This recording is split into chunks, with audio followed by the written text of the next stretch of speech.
A bunker tanker in Singapore linked to a cluster of 9 COVID-19 cases has been quarantined and will cease operations. 8 F&B outlets ordered to close after breaching safe management measures during the year-end holiday. And in Hong Kong, dozens were arrested this morning in the biggest crackdown yet under the national security law. Welcome to The Big Story, coming to you live from the Straits Times newsroom. I'm Olivia Quay. You can subscribe to the Straits Times channel so you never miss a single episode. 31 new COVID-19 cases reported today, including 2 in the community. The remaining 29 were imported and were placed on stay-home notices or isolated upon their arrival in Singapore. Among them, 3 are Singaporeans or PRs and 12 are foreign domestic workers. Meanwhile, New Ocean 6, the vessel at the center of Singapore's latest cluster of 9 COVID-19 cases, has been quarantined and will cease all operations until further notice. Its managing company will need to review all its procedures first. An Indonesian crew member was the first to be confirmed with COVID-19 when he tested positive on December the 30th. In a written parliamentary reply yesterday, Health Minister Gan Kim Yong said that some 2,500 travellers have arrived via the reciprocal green lanes from June the 8th to December 25th, while most came from China, South Korea and Japan. Mr. Gan also said that as at December 26th, 2 people from Japan were detected with COVID-19 during the mandatory test on arrival here for such travellers. 8 F&B outlets were ordered to close for breaching safe management measures during the year-end festive period. Among them are Melt Resto Bar at Racecourse Road and Club V5 Tycoon in Ming Arcade. Both will remain shut until January 10th. 26 other establishments and 51 people were also handed fines. 440,000 people will be able to receive matching amounts of up to $600 annually for cash top-ups made to their CPF retirement accounts. This under the new Match Retirement Savings Scheme. Kicking off this year, it allows anyone to make top-ups to a person's retirement account, and every dollar will be matched by the government for the next 5 years. To be eligible, you must be between 55 and 70 years old and have less than the basic retirement sum of $93,000 this year in your retirement account. Well, the Workers' Party has appointed new office bearers, with its younger members taking on new responsibilities. Ha Ting-ru and Kenneth Fu were jointly appointed Deputy Organising Secretaries in the Central Executive Committee. Raisa Khan takes over as a Deputy Treasurer from Li Lian. Leon Pereira will head WP's media team, with Louis Chua the Deputy Head. Nicole Sia is the President of the Youth Wing. The party created 2 new positions, with Gerald Giam taking on the post of Policy Research Team Head, while James Lim was appointed its Deputy Head.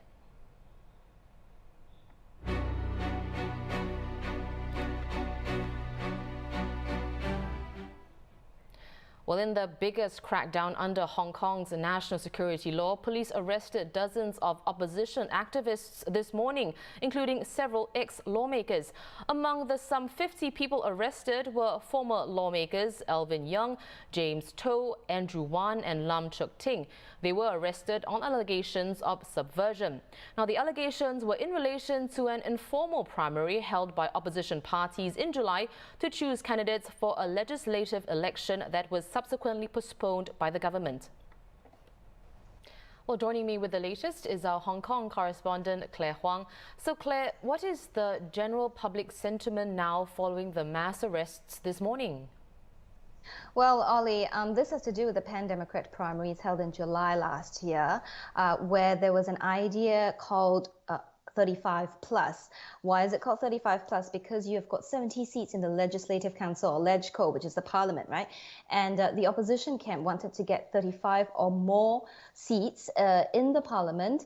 And with a majority, the plan was to be able to block the government's budget proposals, regardless of content, and bring it to a gridlock in order to force the chief executive, Carrie Lam, to resign, and also to pressure the government into reform reforms that they wanted. There's also a 10-step disruption plan to mobilize mass protests, invoke sanctions and so on and so forth in order to force these reforms that they wanted. So there's a lot of jitter here in Hong Kong because 600,000 residents voted in the primaries. Now, it then raises the question of whether these people are then in breach of the security law. That was not answered by the Secretary for Security, John Lee. He avoided saying anything directly, except to say that the voters for this instance are categorized as non-active elements. And these non-active elements are not the targets in this operation. But as to whether, they are in breach of the security law, probably.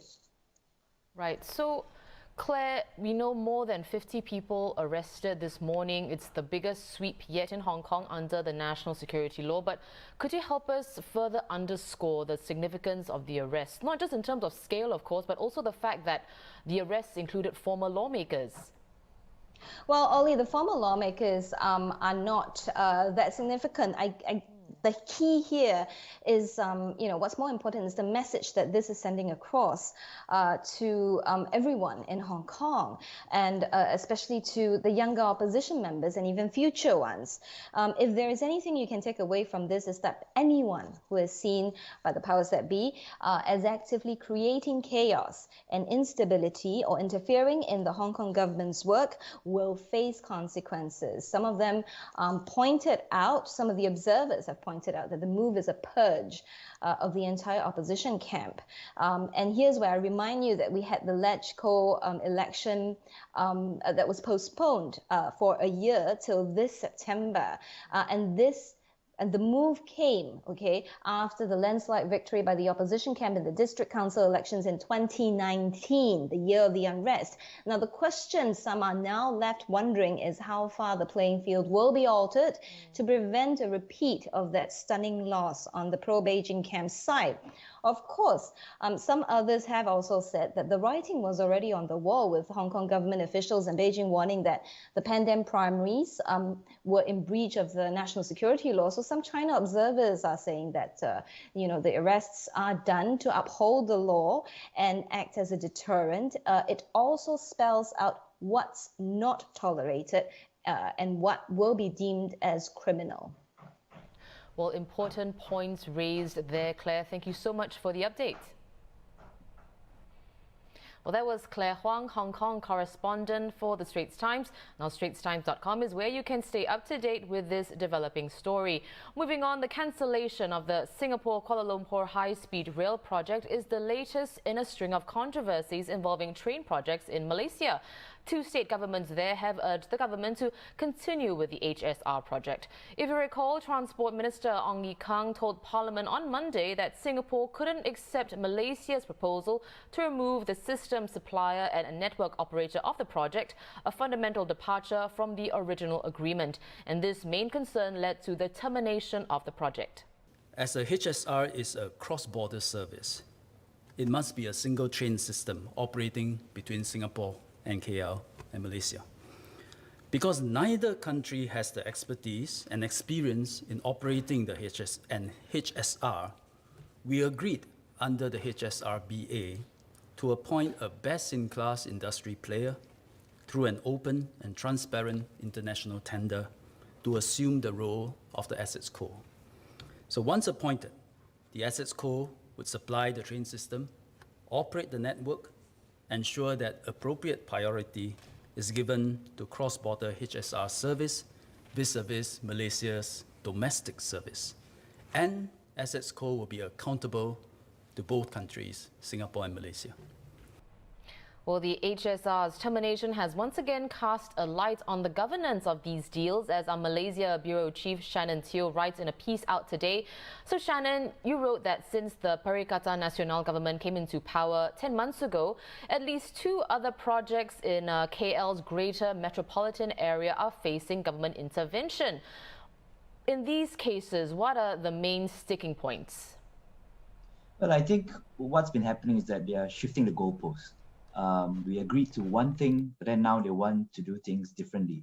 Similar to the HSR, in the case of the light rail transit tree, because it's the third line that's running through in KL, the National Public Transport Company, Prasarana, seems to want more say in how vendors are appointed. These are subcontractors which are appointed by the main contractor, the turnkey contractor.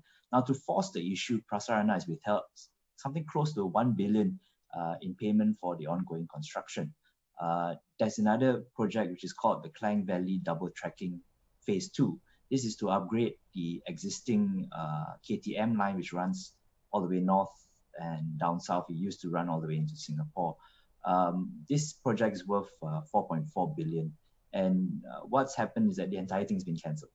The Perikatan National Government wants to re-tender it, and the contractor claims that this is because the current transport minister wants them to subcontract the entire project to another firm completely in its entirety. So it is true on one hand that under Pakatan Harapan, these same deals and other deals as well, you remember the ECRL, in fact, why the HSR was postponed for 2 years in the first place. This were also because of certain changes that they wanted to introduce. But for Pakatan Harapan, it was always meant to reduce the cost of the projects, to bring down the price tag. And this means you save taxpayers' money. But what's happening now under Perikatan Nasional is not about changing the price tag at all. It's about who gets the projects. I see. So the two cases that you brought up, and as well as other projects, how were they ultimately resolved? Well, for the Klang Valley Double Tracking 2, which is shorter than KVDT2, the government decided to settle out of court. Basically, the contractors sued them, and while the case was ongoing, they settled out of court. Now, given the project is nearly a quarter way complete, it would be estimated, if you take 4.4 billion as the contract value, that the compensation might come up to maybe 1 billion. But all we know so far is that the government has acknowledged that it has paid 137 million that it owes the company, but we are unsure if there's any further payments after the suit was withdrawn. For the LRT3 dispute, that's still ongoing. So the contractor, which is MRCB George Kent, and 17 of their subcontractors, they've written into the Prime Minister, the Finance Ministry, and the Transport Ministry to highlight the issue of non-payment of about 700 million. And this is for the period from July to October.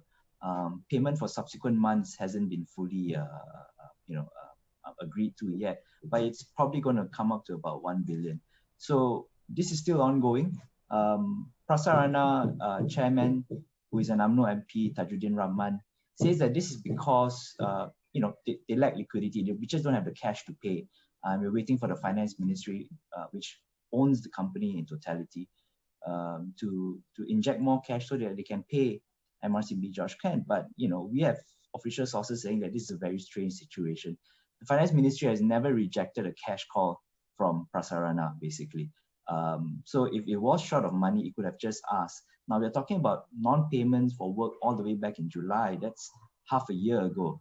Why has it taken so long to ask for the money? So this particular dispute with the LRT is a really strange one. No one's taken anyone to court yet, but it shouldn't be too difficult to resolve. It does seem a matter of what the new chairman and UMNO MP wants out of the whole deal, rather than what was agreed in the contract.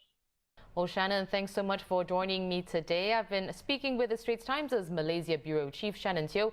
If you're watching us on YouTube, the link to Shannon's story is in the description below, or you can, of course, read it at straitstimes.com.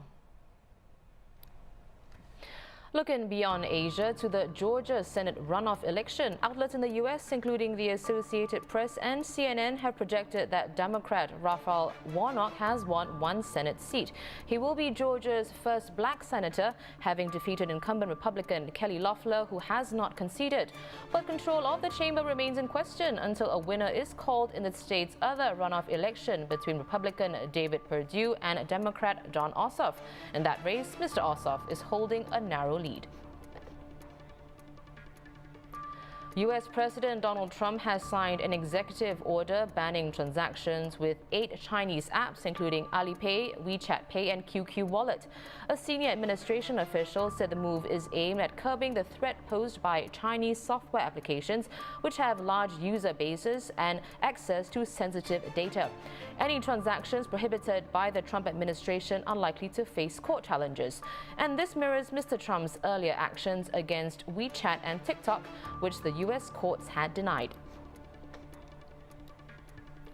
Wisconsin prosecutors have cleared a white police officer in the August 23rd shooting of black man Jacob Blake. Mr. Blake was shot in the presence of his young children. He was left paralyzed, and the attack triggered deadly protests across the U.S. The Kenosha County DA found that police officer Rustin Shesky acted in self-defense, saying Mr. Blake was armed with a knife and had resisted arrest, withstanding multiple taser shots. Lawyers for Mr. Blake said the officer should have been charged with attempted homicide and called on citizens to advocate for racial justice and police reform. Well, those are our top stories for today. For more news and videos, do visit straitstimes.com and subscribe to our YouTube channel by hitting the red button below. I'm Olivia Quay. Join us tomorrow for more stories on The Big Story.